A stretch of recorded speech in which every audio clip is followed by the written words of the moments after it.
Тау көшелерінде ретро көлік жүр. 1950 жылы шыққан көненің көзі кентаулық қарияға тиесілі. Ғасыр құрдасына айналған темір тұлпарды тілшіміз арнайы барып көріп қайтты.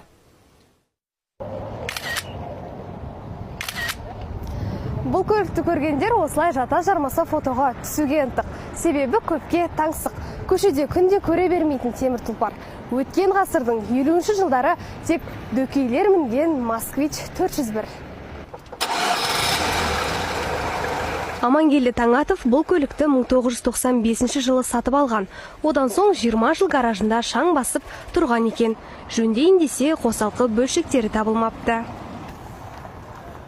Мынау көлік осы кезінде Ақмола облысынан алғанмын. Бөлшектері болмай біраз жыл жатып қалды. Бөлшектерін табу қиын. Қарағандыдан, Алматыдан, Петропавлдан, орыс шалдарда болады запчастары. Басқа жерлерде жоқ бұның запчастары. Сояқтардан поштамен алдырып, сөйтіп жүргіздім. Бұл ретро тұлпарға қызығатындар көп. Көшеде жүрген жерінен сигнал басып, тоқтатып алатындар да жоқ емес. Тіпті сат деп қолқа салатын көрінеді. Бұл көлік менің құрдасым ғой, менен 3 жас үлкен. Бұл машинаға қызығушылар көп.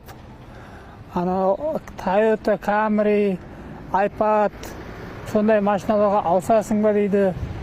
Қаншаға сатасын, осындай миллион ақша береміз деп айтады.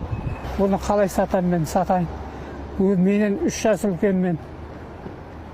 67-демін, бұл машина 53 жылғы шыққан машина. Сол қимайым мен, өзімнің құрдасым. Содан кейін мен бұны ешкімге сатқым да келмейді, сатпаймын да. Қарияның қанша берсең де сатпаймын деуі жөн. Себебі кеңестік кезеңде шыққан көлік қажетіне жарап тұр. Күнде осымен немерелерін балабақша мен мектепке тасиып. Атам осы машинамен бізді үнемі мектепке алып барады, қыдыртады. Осы машинамен біз базарға барамыз. Сыртта қызыққандардың барлығы фотоға, видеоға түсіп тиктокқа салады. Атам бұл машинаны жақсы көреді, біз де жақсы көреміз. Бұл машинаға көп көңіл бөледі, қарайды, жөндейді, жуады. Амангелді қария көненің көзін жиғанды жөн көреді. Тіпті ауылдағы гаражында тағы бір ретро көлігі бар. Бүгінде оны да жөндеуге бөлшектер жинақтап